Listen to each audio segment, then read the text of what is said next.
On December 5th, 1950, in the tropical heat of Pondicherry, a man's body refused to decay. For 5 days it lay on a bed without embalming, without refrigeration, suffused in a golden light that doctors could not explain. But the real mystery isn't how he died, it's what he did for the 40 years before that. A Cambridge classicist who once made bombs for Indian independence, sitting alone in a room, filling cheap exercise books with the most extraordinary private diary in spiritual history. A day-by-day operational log of what happens when a trained Western mind turns itself into a laboratory for encountering God. His name was Sri Aurobindo, and his story begins about as far from India as you can get.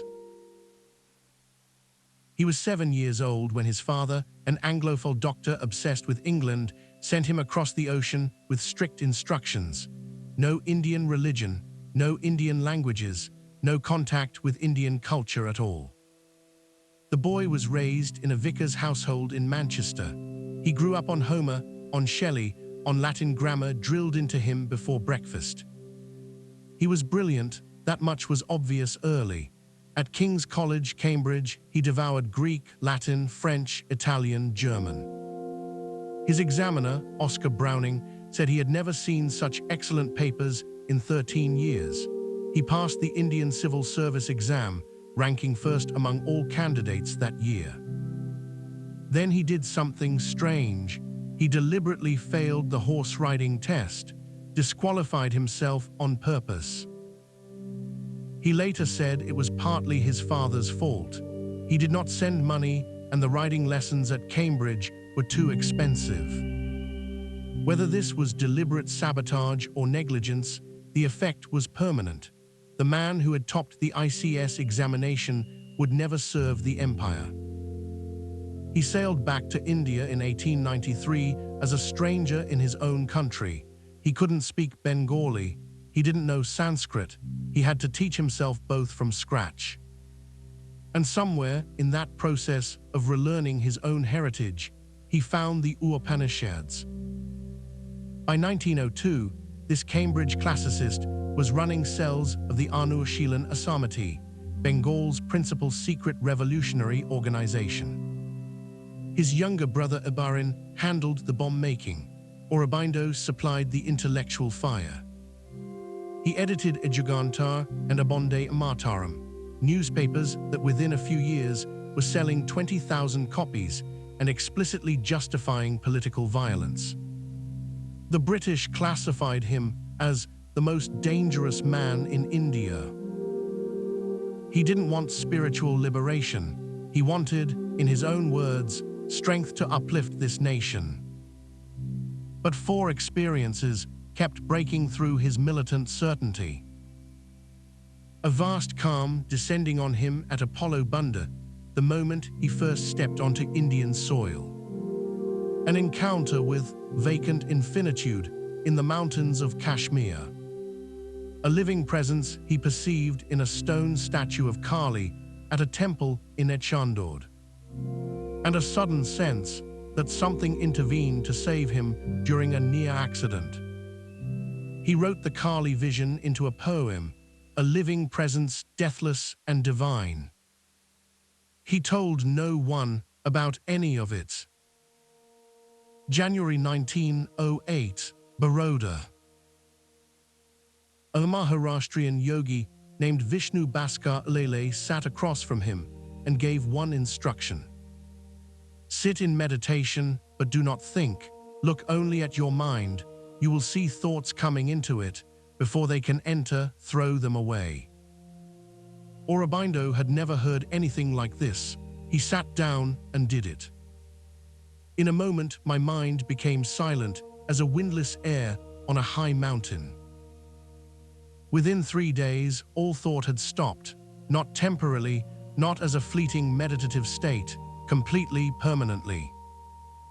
The world appeared to him as, in his own words, a cinematographic play of vacant forms in the impersonal universality of the absolute Abrahman. There was no rapture, only an inexpressible peace, a stupendous silence, an infinity of release and freedom. Here's the thing, the silence didn't prevent him from functioning. He went on making political speeches. He edited a revolutionary newspaper. He argued legal points and organized cells. All of it continued as if carried by nature's habitual machinery. But there was no one inside doing it. All that got itself done, he wrote later, without any thought entering my mind or the silence being in the least disturbed. Leal's final act was stranger still. A voice within the teacher told him to hand Aurobindo over to the divine within Aurobindo himself, enjoining an absolute surrender to its will. The external guru had lasted 3 days. The internal one would last a lifetime. He wrote a sonnet about it, called it Nirvana. The key line, the city, a shadow picture without tone, floats, quivers unreal, forms without relief flow, a cinema's vacant shapes. Then, on May 2nd, 1908, British police came for him. The Alipur bomb conspiracy. 2 British women dead from a bomb thrown by members of his brother's cell. Aurobindo was arrested at his Grey Street office in Calcutta, woken by armed police at 5 in the morning. The charges read like a declaration of war, waging war against His Majesty, the King Emperor of India, conspiring to deprive His Majesty, the King Emperor of India, of the sovereignty of British India. Each charge carried the possibility of death by hanging. It became the first state trial of any magnitude in India, 222 witnesses, 1,438 exhibits, over 5,000 pages of evidence. The presiding judge was Charles Porton Beechcroft, the same man who had taken the ICS examination alongside Aurobindo in England and who had ranked below him. The prosecution's best chance was a king's witness named Naran Goswami, who had agreed to testify against Aurobindo. In August 1908, 2 co-accused, Satyendranath Bose and Kainilal Dutt, shot Goswami dead inside the jail. One of them said simply, "I killed him. It was because he was a traitor to his country." Both were hanged.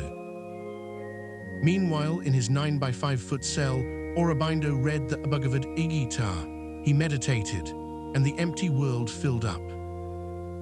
The Nirvana had shown him that the world was unreal. Now, in prison, a second realization arrived. The world was not empty, it was the body of God. His testimony is the Uttarpara speech, delivered days after his acquittal in May 1909. Listen to what he said. "I looked at the jail that secluded me from men, and it was no longer by its high walls that I was imprisoned. No, it was Vasudeva who surrounded me. I walked under the branches of the tree in front of my cell, but it was not the tree, I knew it was Vasudeva. It was Sri Krishna whom I saw standing there and holding over me his shade. I looked at the prisoners in the jail, the thieves, the murderers, the swindlers, and as I looked at them I saw Vasudeva. It was Narayana whom I found in these darkened souls and misused bodies. Then in the courtroom, I looked, and it was not the magistrate whom I saw, it was Vasudeva, it was Narayana who was sitting there on the bench. It was Sri Krishna who sat there, it was my lover and friend who sat there and smiled." The structural irony, the magistrate whose face he saw as God was likely Beechcroft himself, the man who had once ranked below him at Cambridge. He also reported hearing the voice of Swami Vivekananda, dead since 1902, speaking to him constantly for a fortnight during solitary meditation. Aurobindo was precise about the scope. The voice spoke only on a special and limited but very important field of spiritual experience, specifically the mechanics of the intuitive mind and the first openings to supermind. And it ceased as soon as it had finished saying all that it had to say on that subject. No embellishment. The voice delivered its data and stopped. On 6 May 1909, Beechcroft acquitted him. His brother Baron was sentenced to death, later commuted to life imprisonment. Aurobindo walked free. In April 1910, following an inner command, he left British India and sailed to Pondicherry in French territory. He was 37 years old. He never left. The revolutionary was finished. The systematic yogi was born. Between 1909 and 1927, he kept a private diary, The Record of Yoga, published only in 2001, over 50 years after his death. It is not autobiography, not philosophy, not devotional writing. It's an operational log. Coded entries in a hybrid English-Sanskrit shorthand, tracking 28 parameters of inner development organized into 7 groups he called the Asupta Chatushtaya. The notebooks themselves were nothing precious, cheap student exercise books, perforated pads of notepaper, 28 of them used exclusively for the record, plus scattered jottings on loose sheets. He wrote in a dense, almost impenetrable shorthand that hybridizes English grammar with Vedic and Tantric Sanskrit, heavily modified by algebraic abbreviations. The diary reads less like spiritual literature and more like a lab notebook or a developer's code base. Consider what he tracked. Triakaldrashti, exact anticipation of future events. Ayashwarya, the power of will to influence external reality. Alipi, luminous inscriptions, perceived in subtle vision. Utethapana, timed endurance of physical postures. Arogya, health beyond illness. He even developed a tiered notation system for tracking the integration of knowledge and will. T3 for the early stage where telepathy and force operated independently, T2 for when direct perception and will force unified, and by January 1927, just T, what he called Gnostic T, where the vision of what should happen contained the exact force required to bring it about. When it acts, he wrote, it is of the nature of omniscience and omnipotence. He tested on every scale. A January 1913 entry describes applying his will to the movements of ants on a wall. Wherever my idea turned, there the ant, with but slight variations, immediately corrected, turned to follow it. He tracked some 100 successive movements, then recorded that the experiment was marred by only one actual and final failure. He scaled up to dogs, Aishwarya on the dog, perfectly successful. It was made to get up and go to the gate when it was made comfortably asleep, and birds, where he noted Aishwarya on the bird succeeded in one case, failed in another. He logged his regressions with the same precision. On February 1, 1913, he recorded comprehensive systemic failure, outwardly a day of retardation, almost of relapse. His visionary capability had once more lapsed into a state of murky obscurity. His physical bliss had failed in sustained intensity. A June 1913 entry records, Aragya suffered a violent break in the digestion. He tested Utthapana of the arm in horizontal position for an hour and a half, noting abnormal stiffness. An artificial pressure from above strove to depress the arm. By 1927, he admitted that his early attempt at bodily transformation through fasting had failed entirely. The entire giving up of food cannot be the condition of the realization. He demanded total honesty from himself.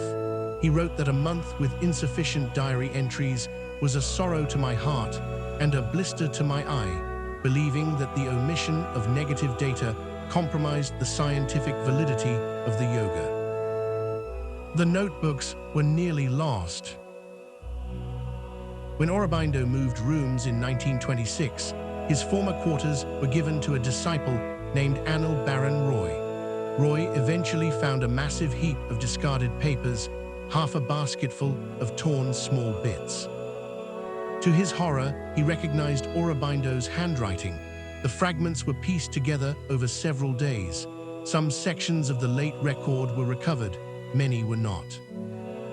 After Aurobindo's death, the existence of the diaries was known only to an inner circle. The ashram kept them locked away. It was only in the mid-1980s, after the death of their chief guardian, that scholars began cautiously serializing portions. The complete record of yoga was finally published in 2 volumes in 2001, 51 years of institutional silence. The reason for the delay was simple. The raw data, the failures, the regressions, the entries where powers dimmed and the body broke down, was fundamentally incompatible with the public image of Aurobindo as an infallible, fully realized avatar. When historian Peter Hees published a biography in 2008 that drew on these diaries, presenting Aurobindo as a brilliant but struggling human being, it triggered lawsuits, visa revocation petitions, and the ashram's formal disavowal of the book. The raw data was dangerous. The concept organizing the whole enterprise was the supramental descent. Not an ascent out of the body into bliss, but a bringing down of a higher truth consciousness into the mind, the vital forces, and the physical cells themselves. He experienced this descent as a concrete, physical pressure entering from above the head, the opposite of traditional Kundalini yoga, not energy rising from the base of the spine, but light descending from above and pressing into matter. He drew a sharp line between overmind, vast, cosmic, many-sided, and supermind, unitary, unfragmented, the truth consciousness itself. No other yogi in the Indian tradition had made that distinction so clearly. In March 1914, a French-Egyptian artist and occultist named Imira Alofassa arrived in Pondicherry. She recognized Aurobindo instantly as the figure she had been seeing in inner vision for years. Her diary entry the following day: "He whom we saw yesterday is on earth. His presence is enough to prove that a day will come when darkness shall be changed into light." She became the mother, his spiritual collaborator for the remaining 36 years of his life. On November 24, 1926, the date remembered as Isiddhi Day, Aurobindo experienced the descent of the overmind into his physical being. Eyewitness A.B. Purani described an oceanic flood of light rushing down. A disciple named Datta spoke into the silence, "The Lord has descended into the physical today." Aurobindo was precise about what had occurred. 24th was the descent of Krishna into the physical. Krishna is not the supramental light. The descent of Krishna would mean the descent of the overmind Godhead preparing, though not itself actually bringing, the descent of supermind and Ananda. A milestone, not the goal. The supermind was still above. He withdrew into complete physical seclusion, handed all management of the growing ashram to the mother, concentrated on the final push. He would not appear publicly again. During World War II, he shocked Indian nationalists by supporting the Allies and sending financial contributions to the British war effort. His reasoning was occult. Hitler was possessed by an asura, a force of falsehood, and an Axis victory would have made the evolutionary work of supramental descent impossible on Earth. He claimed to have directed spiritual force to support the Allies during the crisis at Dunkirk. He revised his epic poem Asavitri continuously during these final decades, nearly 24,000 lines of blank verse. He called it the record of a seeing and said he used it as a means of ascension. "I began with it on a certain mental level. Each time I could reach a higher level, I rewrote from that level." The poem was not allegory. It was testimony rewritten from progressively higher altitudes of consciousness. Then came December 5, 1950, 1:26 in the morning. He had been suffering from uremia, a kidney condition that ordinarily causes rapid blackening and decomposition. Instead, his body became suffused with a golden crimson light. French and Indian doctors examined the body 60 hours after death.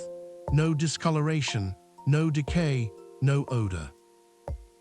The mother postponed the funeral and issued a public announcement. His body is charged with such a concentration of supramental light that there is no sign of decomposition. The body remained intact for over 111 hours, 5 full days in tropical heat, before the light began to fade and he was interred. She said later that he told her, "I shall manifest again in the first supramental body built in the supramental way." What do you do with a story like this? A man trained at Cambridge in Greek and Latin, who could have spent his life in the Indian civil service, who chose revolution instead, who found permanent silence in 3 days of meditation, who saw God in murderers and magistrates, who spent decades keeping a private operational log of inner experiments, tracking successes and failures with the same algebraic precision, scaling from ants to dogs to birds to the cells of his own body. And whose body, at the end, glowed gold for 5 days in the heat and refused to decay. You can file it under delusion. You can file it under sainthood. You can treat it as an artifact of colonial India's encounter with modernity. Or you can do what Aurobindo himself did: open the notebook, record what you observe, note where the experiment succeeds and where it fails, and keep going. The record of yoga sat locked in an ashram for 51 years. It's available now. 28 cheap exercise books, rescued from destruction, containing the most meticulous first-person account of sustained inner experimentation ever written. What would you find if you read it?